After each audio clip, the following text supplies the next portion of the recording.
Hi, everyone. Thanks for tuning into this video with what we hope will be helpful fundraising tips for nonprofits. My name is Rob Hoshaw. I'm the Senior Grant Writer for the National Council of Nonprofits, and I'm thrilled to be joined today by Abby Jarvis of Neon One, who is here to talk to us about the recently released Recurring Giving Report and to talk about how nonprofits can use this information to keep recurring donors engaged and how to find more of them.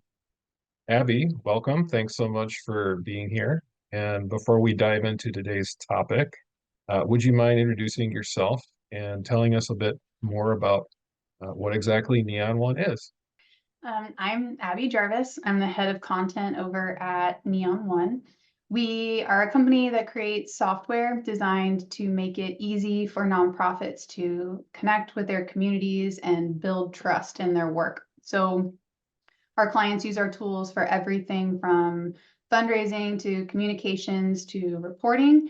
And actually, all of the data we're going to talk about today comes from Neon CRM, which our clients use to manage their data and engage their communities.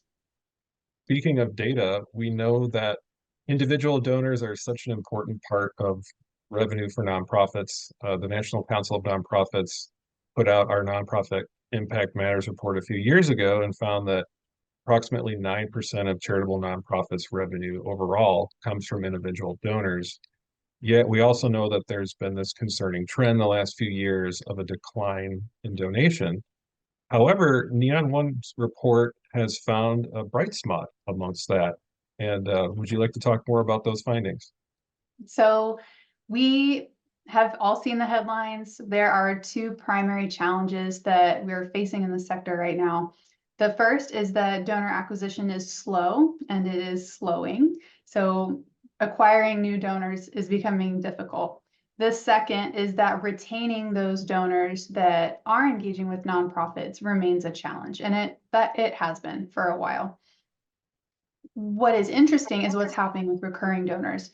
So for our study, we looked at the way nonprofits are engaging their communities between 2018 and 2022. And during that 5-year period, the average nonprofit grew their base of recurring donors around 127%, even as overall database sizes were shrinking.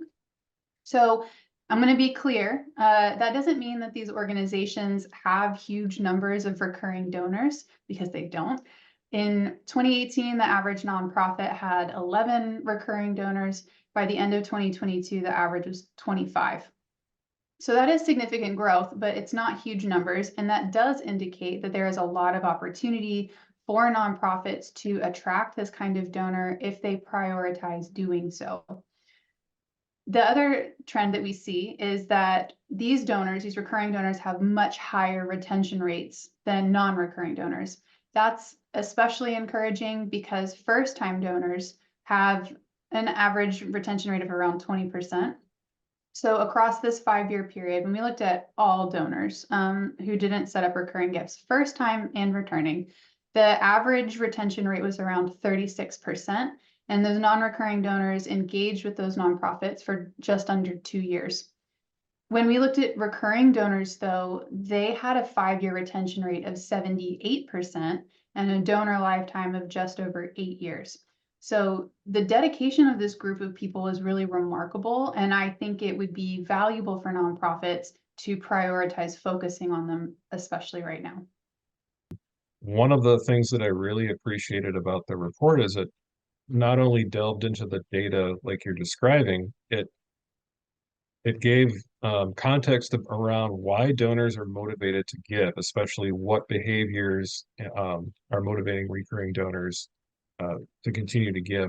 So, what did you discover in your data about their motivations and behaviors? We found a few things, but we can really divide the donor behavior section of the report into two categories. The first category is behavioral, and that is drawn from transaction information. So we could see, just as an example, donors tended to initiate their gifts in the late morning and early afternoon, and that they generally make those gifts with credit cards. That's the primary preferred payment method. We also found that May was the most popular month to set up a recurring gift, which personally I find very interesting. I have talked to a lot of fundraisers about what is happening in May that is prompting that response, and there's not really a consensus about it. Um, what was less surprising was that December is also a really popular month, as is November. We also found that Giving Tuesday is a significant day for recurring donors. Giving Tuesday accounts for around 12% of all of the gifts initiated in the month in which the day falls. So those were some of the key transactional findings. What is more interesting, at least to me, is the second category, which is less transactional and much more motivational. So of I think it's a little over 111,000 recurring donors are in the data set, and around 13,000 of them included personal notes and like insight into their motivations as they were giving. What we found when we analyzed all of those notes is that over and over and over again, those people are sharing that their generosity is very personal and it is deeply connected to their identities and who they are as people. And that's really important to understand. I think it's even more important than understanding when they give and their preferred payment methods. As nonprofit fundraisers look to reach and engage people who will offer this kind of regular ongoing support, they need to prioritize creating personal and emotional connections with those donors. And honestly, I think that would be a good takeaway for other kinds of donors too. It's a great point about how valuable understanding those personal and emotional connections are to being able to retain donors for the long term. And speaking of that, what are some tips that you have for nonprofits to keep recurring donors connected to their organization so those folks are likely to continue giving into the future? I have a lot of tips, but I would encourage people really just to focus on two areas. So the first would be making sure you understand your existing recurring donor base, if you have one, and really your broader donor base as a whole. Look to understand who those people are, what motivates them, how much they give, how they stay engaged with you, things like that. Set some benchmarks for yourself now, and then keep an eye on your growth as you build relationships with this community moving forward. If you've got good data, if you update it and revisit it regularly, you can start to learn a lot about what motivates this group and keeps them engaged with you. And you can use that to reach new donors and then strengthen your relationships with the ones that you have.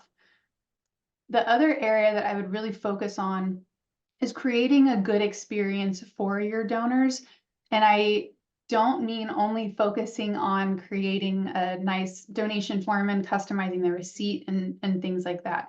Those elements are, of course, really important, but someone's experience with your organization doesn't stop after they've initiated a gift. If you spend some time really intentionally cultivating those relationships, sending your recurring donors thoughtful updates, connecting with them in person, soliciting and then using their feedback, that kind of thing, you'll build a really strong community of some of your biggest, most important advocates, and those relationships can last for a really long time.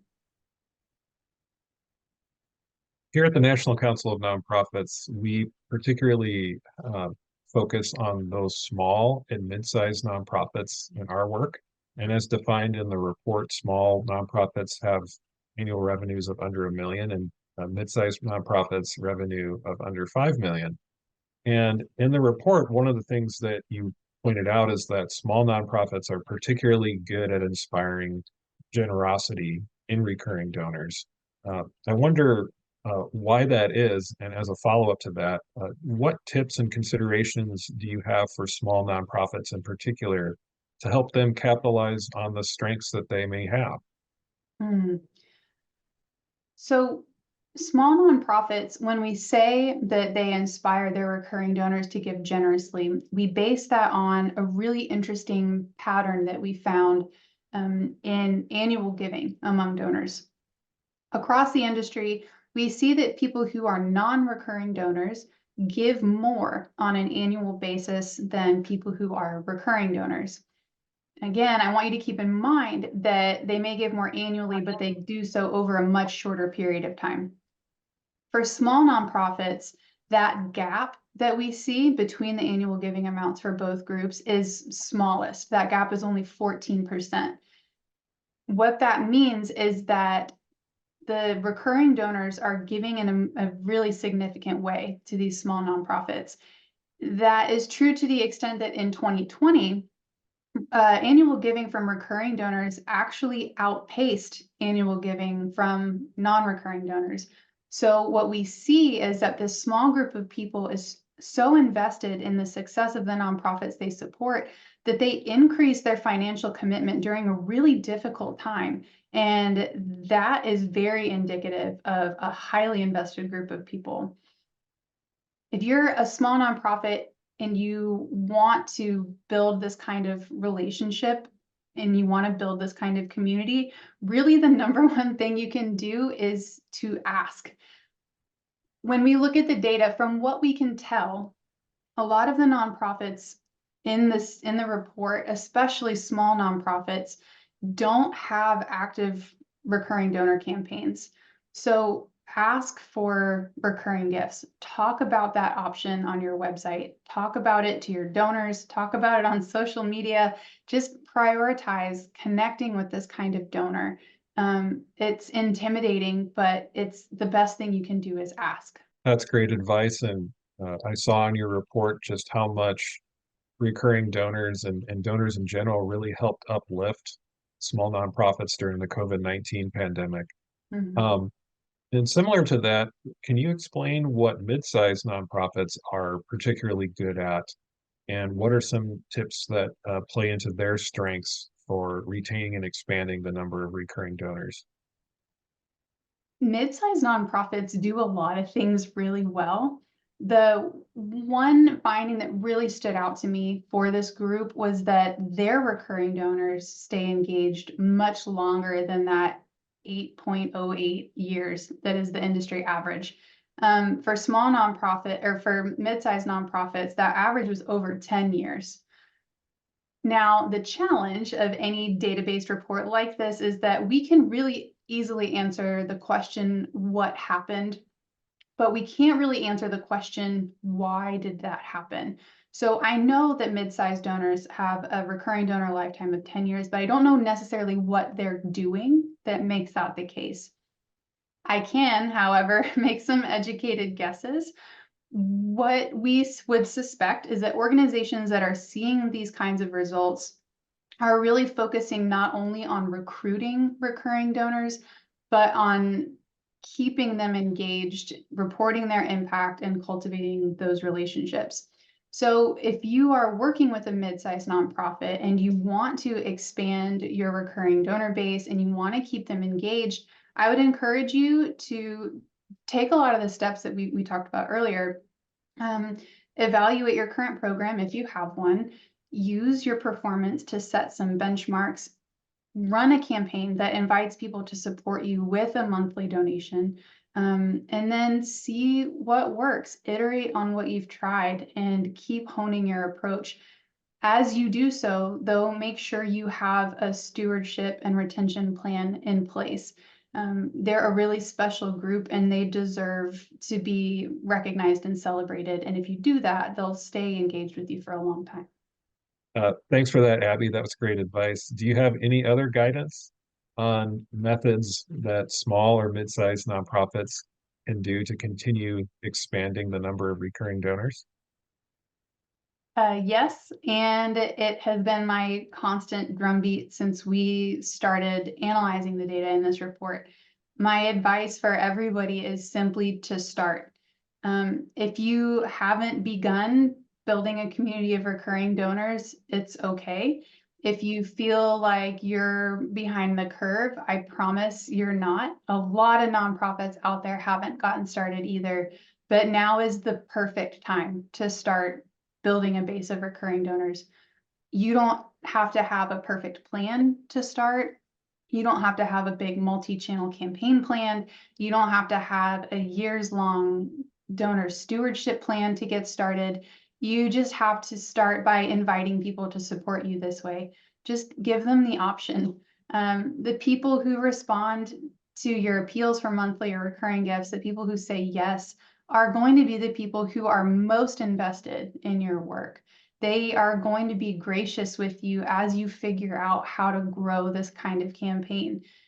Focus on those person-to-person relationships and see what happens. Abby, where can people find the recurring giving report from Neon One, and how can they learn more about it?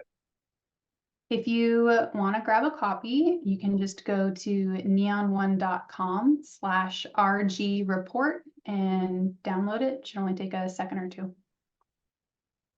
Fantastic. Well, Abby, thank you so much for being here today and for sharing your knowledge and guidance. I think that's going to be really helpful for our audience and to all of you out there. Thank you so much for tuning in, and I hope you found this helpful.